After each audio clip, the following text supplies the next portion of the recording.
अस्सलाम वालेकुम, मैं जमील फारूकी हूँ। आप मेरा ऑफिशियल यूट्यूब चैनल देख रहे हैं। तमाम तारीफ़ें उस ज़ात पाक के लिए जो हमारी शहरत से भी करीब है और हमारी हर आने जाने वाली सांस के बीच में होने वाली मामूली सी जुम्बिश को भी बखूबी जानता है।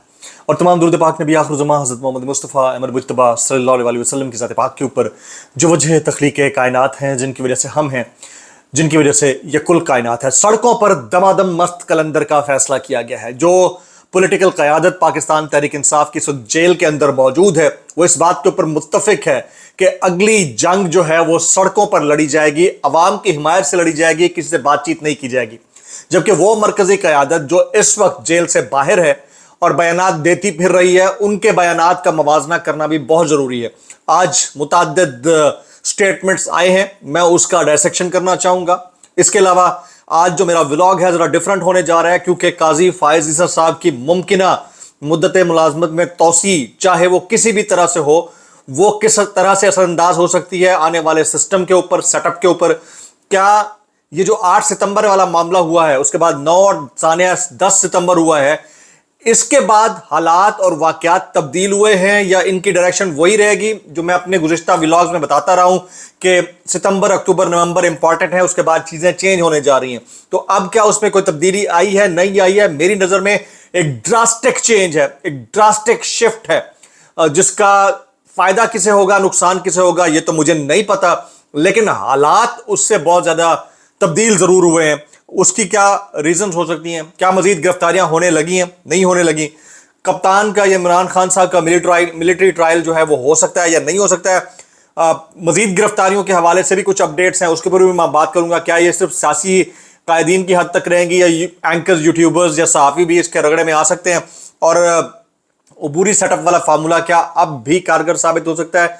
इन तमाम डिटेल्स के ऊपर मैंने बात करनी है, इसलिए गुजारिश है कि वीडियो को पहले मिनट से आखिरी मिनट तक देखना है। एक और गुजारिश है, अगर आपने चैनल अभी तक सब्सक्राइब नहीं किया, सब्सक्राइब कीजिए। बेल आइकन यानी घंटा या घंटी अपने अंगूठे उंगली या साथ रखे डंडे से दबा सकते हैं ताकि तमाम तरह नोटिफिकेशन आप तक पहुंचते रहें। चैनल सब्सक्राइब कर लिए, वेल एंड गुड नहीं किया कर लीजिए। All video check mark on कर ज़्यादा कमेंट्स करने हैं ताकि मिस फायरवॉल यानी मिस फाइबरवाल चश्मे वाली अंधी आंटी का जो नज़र का इशू है वो दुरुस्त हो सके। और व्हाट्सएप चैनल का लिंक वीडियो डिस्क्रिप्शन के अंदर मौजूद होता है, उसको क्लिक करके ज्वाइन कर लीजिए। अगर नोटिफिकेशन यहाँ नहीं मिलता, वहां मिल जाया करेगा। टॉप स्टोरी क्या है? टॉप स्टोरी ये है कि कप्तान ने, जो कि जेल के अंदर मौजूद है, यानी कैदी नंबर 804 ने, यानी इमरान खान साहब ने सड़कों के ऊपर दमादम मस्त कलंदर का फैसला कर लिया। सिर्फ वो नहीं, और भी जो पॉलिटिकल लीडरशिप जेलों के अंदर मौजूद है वो सब इसके ऊपर मुत्तफिक है कि इसका हल और कोई नहीं है। ऑलरेडी इमरान खान साहब ये कह चुके हैं कि स्टैब्लिशमेंट से अब मजीद कोई बातचीत नहीं होगी, हमने अपने बुए या दरवाजे बंद कर दिए हैं। इसके बाद उन्होंने पब्लिक के बीच में जाना है। जबकि दूसरी तरफ जो मरकजी क़यादत है पाकिस्तान तहरीक इंसाफ की, जो जेल से बाहर है, उन्होंने अपने मुतालबात भी रख दिए हैं। जैसे आज उमर अयूब साहब ने गुफ्तगू की है, इसके अलावा और लोग कर रहे हैं। क्या मुतालबात हैं? वो 3 मुतालबात हैं, वो रखता हूँ। पीटीआई ने 3 अहम मुतालबात सामने रख दिए। नंबर 1 है गैर कानूनी तौर पर गिरफ्तार लीडरशिप रिहा की जाए। अब ये कानूनी गिरफ्तारी है, गैर कानूनी है, आईनी है, गैर आईनी है, बहरहाल गिरफ्तारी तो है, तो रिहाई की बात होनी चाहिए थी। क्योंकि कानून की अगर आप बात करेंगे तो इन्होंने लाकानूनियत को और गैर कानूनी चीज को कानूनी बना देना है, फिर आप क्या करेंगे इसके ऊपर? पहला पॉइंट। दूसरा, बलूचिस्तान के हालात पर तमाम स्टेक होल्डर्स के साथ संजीदा बैठक की जाए। अब मामला बलूचिस्तान का नहीं है, ममलकी मरवत से लेकर केपीके तक मामलात बढ़ रहे हैं, तो उसको स्टेक होल्डर्स के साथ बैठकर डिस्कस करने की जरूरत। तीसरा मोस्ट इंपॉर्टेंट पॉइंट वो ये, मुल्क में फौरी, फ्री एंड फेयर इलेक्शन करवाए जाए। मुल्क में फौरी, फ्री एंड फेयर इलेक्शन करवाए जाए। ये पीटीआई की जो सेंट्रल लीडरशिप इस बार मौजूद है वो ये मुतालबात कर रही है। मैं तीसरे इस पॉइंट के ऊपर बिल्कुल इत्तेफाक नहीं करता। उसकी रीजन क्या है? भाई आप सीधी सीधी बात करें कि आप 8 फरवरी 2024 को 180 सीटें जीत चुके हैं फॉर्म 45 के मुताबिक। उस इंतखाबात की तहकीकात कराई जाए, क्यों अपने आप को नए झमेले में फंसा रहे हैं? ये केपीके और पंजाब असेंबली के इंतखाबात बजट ना होने की वजह से साल लटकाते रहे। आपको लगता है कि आपको जनरल इलेक्शंस करा के देंगे टाइम से पहले, मिड टर्म भी करा के देंगे टाइम से पहले? नहीं हो सकता। तो इसलिए बेहतरीन हल इसका यह था कि आप फॉर्म 47 की तहकीकात कराने के लिए बात करें कि इसके ऊपर प्रॉपर जुडिशियल कमीशन कायम किया जाए, इसकी प्रॉपर फोरम के ऊपर तहकीकात हो, और जो आपकी छीनी हुई सीटें वो आपको मिले और आप गवर्नमेंट बनाएं, अपना टाइम पूरा करें। तो इसको समझने की जरूरत है। और जो ये मुतालबा कर रहा है इलेक्शन का, अगले मतलब आइंदा फ्री एंड फेयर इलेक्शन का, उसका जो लॉयल्टी है उसके ऊपर मुझे क्वेश्चन ضرور نظر آتا ہے, کوشچن مارک نظر آتا ہے, کیونکہ آپ کو جیتی ہوئی سیٹیں ہارنے کا لیجٹیمیٹ رائٹ کے ساتھ 8 فروری کو پبلک نکلی ہے نا, آپ چاہتے ہیں پھر پبلک کو نکالیں, آپ چاہتے ہیں پھر بجٹ کے اوپر بات ہو, آپ چاہتے ہیں وہ پھر لمبا گھسے. اس کے بیچ میں یا اس کے کشن کے اندر کیا کچھ ہو سکتا ہے, اس کی ڈیٹیل میں آگے جا کر ڈسکس کرنے لگا ہوں آپ سے. آگے میں مزید باتیں کرتا ہوں آپ سے. جناب سب سے پہلا سوال, 8, 9 اور 10 ستمبر یہ 3 دن جو گزرے ہیں اس سال کے, کیا اس کے بعد جو میں پہلے باتیں کر رہا تھا, یعنی کہ ستمبر, اکتوبر, نومبر والی, خان صاحب کے ان 3 مہینے کے اندر ممکنہ رہائی والی, اور پھر عبوری سیٹ اپ والی, اور پھر اس کا پرولونگ کر جانے والی, کیا ابھی بھی وہ ہیپننگ ہوگا؟ میں اب تھوڑا سا آگے چلتا ہوں بھائی. یہ جو 3 دن آئے ہیں نا, ان 3 دنوں نے پاکستان کی پریڈکٹ کر سکتے ہیں اس کی ڈائریکشن بالکل چینج کر کے رکھ دیا. کیونکہ ان 3 دنوں میں جواز یہ ملا تقاریر کے بعد کہ بندے چک لو, اور پھر بندے چکے گئے.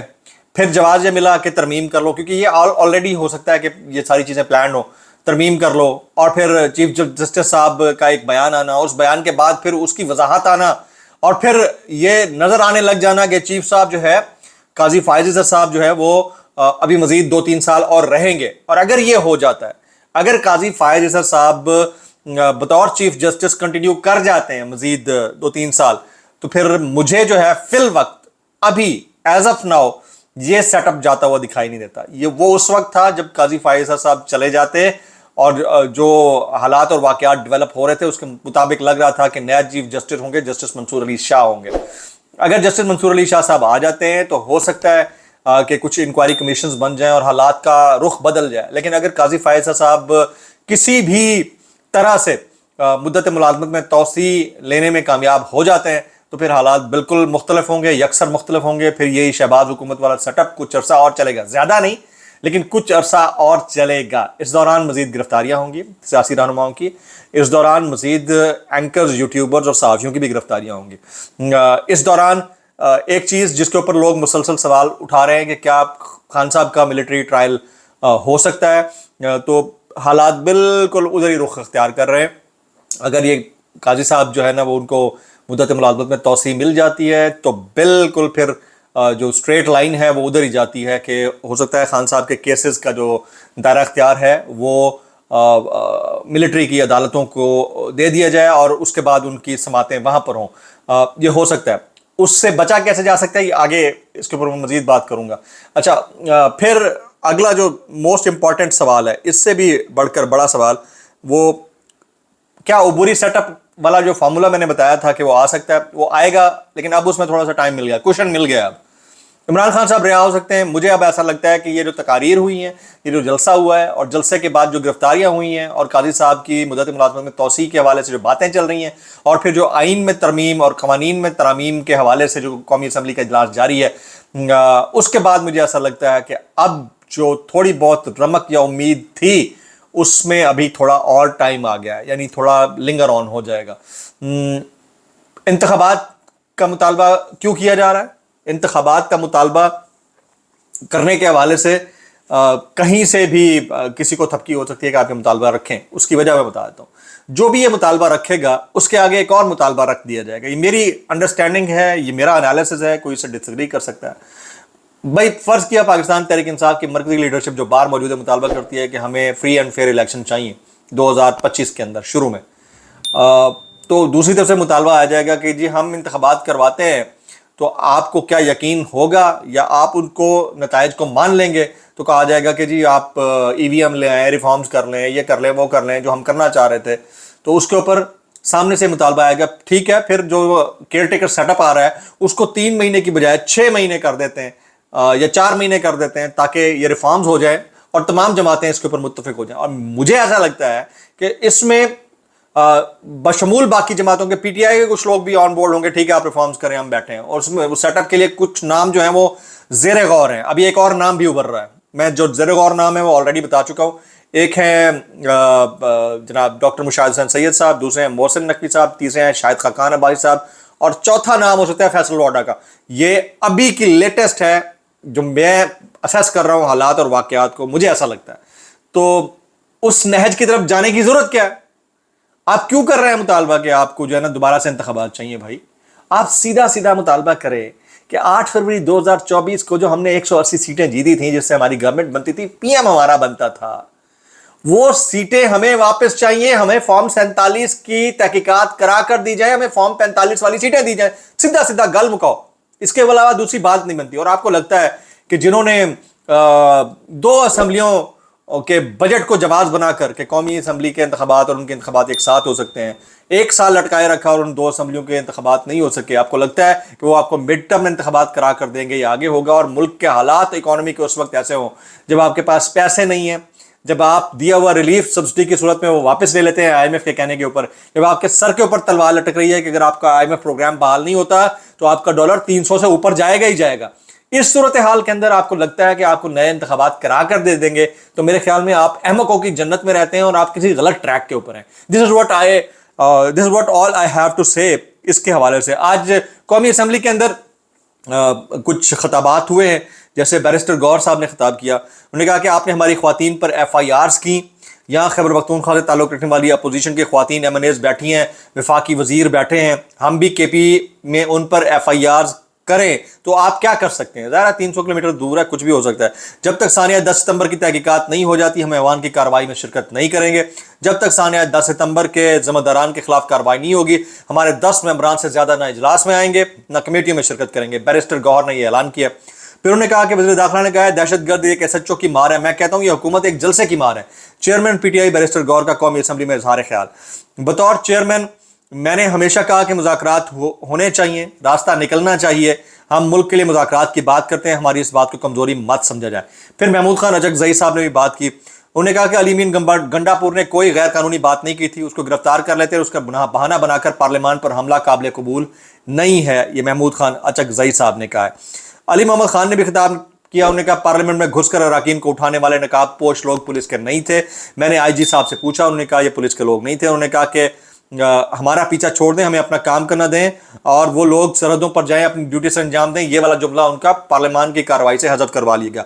ये अली मोहम्मद खान साहब का खिताब था। कुछ वायरल ट्वीट्स में शामिल कर लेता हूँ। जैसे साबिर शाकिर साहब कहते हैं कि उमर अयूब ने मुतालबा किया है कि मुल्क में फौरी आम इंतखाबात कराए जाएँ, पार्टी अली अमीन गंडापुर के साथ है। मौलाना फजल रहमान से मुताल्लिक एक स्टेटमेंट आई है, वो मैं आपके सामने रखना था। नईम अशरफ भट्ट साहब हमारे बड़े बेहतरीन दोस्त हैं, एक्सक्लूसिव खबरें लाते रहते हैं। वो कहते हैं मोहम्मद अली दुरानी की फजल रहमान से मुलाकात हुई है। मौलाना ने कहा है कि JUI अपोजिशन का हिस्सा है और रहेगी। मोहम्मद अली दुरानी ने हुकूमत की उम्मीद पर पानी फेर दिया। मौलाना दुरानी मुलाकात में मजीद क्या बात हुई ये वो फिर किसी वक्त बताएंगे। तो ये एक अपडेट है कि मौलाना साहब जो है वो अपोजिशन में बैठना चाह रहे हैं, ना कि गवर्नमेंट में। अब क्या वो तरमीम के हक में वोट देते हैं नहीं देते, ये अलग मैटर है। इमरान रियाज खान ने चौधरी फवाद हुसैन साहब को जवाब दिया, आप जो बेनज़ीर को बिलावल में ढूंढते हैं उन्होंने और कितना मायूस होना है। ये उन्होंने बिलावल भुट्टो के ऊपर तनकीद किया फवाद चौधरी साहब ने। इमरान रियाज खान कहते हैं बेनज़ीर ज़रदारी ख़ानदान में नहीं मिलेगी, जहाँ उससे मिलना था वहाँ किसी ने तवज्जो नहीं दी। हामिद मीर साहब मुस्तफ़ा कमाल साहब के ऊपर टॉन्ट करते हुए कहते हैं मुस्तफ़ा कमाल ने कौमी असम्बली में कहा कि इस्टेब्लिशमेंट पर तनकीद से पॉपुलैरिटी मिलती है। सवाल यह है कि पॉपुलैरिटी क्यों मिलती है? इस्टेब्लिशमेंट पर तनकीद इतना आसान तो नहीं है, उसकी भारी कीमत अदा करना पड़ती है, फिर भी इतनी महंगी तनकीद क्यों की जाती है? अच्छा, जो खिलाफ बोलते हैं उनको पॉपुलैरिटी मिलती है और जो हक में बोलते हैं उनको भी तो कुछ ना कुछ मिलता होगा। ये सवाल है। इस सवाल का जवाब अगर कोई ढूंढना चाहे तो इसमें से बहुत कुछ निकल सकता है। मैं वायरल बयानात शामिल करने से पहले एक जुमला ज़रूर कहना चाहूँगा कि मैं जो आपके सामने एनालिसिस रखता हूँ ये मेरे इनसाइट के ऊपर है, कोई इसे डिसएग्री कर सकता है। इवेंट ड्रिवन पॉलिटिक्स है। इवेंट जो है वो हुआ है 8 सितंबर को और उससे बड़ा इवेंट सानिया 10 सितंबर हुआ है। उसके बाद पाकिस्तान की पॉलिटिक्स की डायरेक्शन चेंज हो गई है। फैसला खान साहब ने लिया है और उसके बाद जो चीज़ें चेंज हुई हैं वो मैंने आपके सामने मिन ऑन जो मेरा एनालिसिस था रख दिया है। अभी इस वक्त वायरल बयानात का टाइम नहीं है, बस एक शामिल करूँगा। अतातुर्क कहते हैं पार्लियामेंट के अंदर से किसी को नहीं उठाया गया, सबूत मौजूद है। तमाम तर डिस्क्लेमर के साथ मैं बस इतना कहना चाहूँगा, भाई कैसे कर लेते हो यार, कैसे कर लेते हो यार, कैसे कर लेते हो।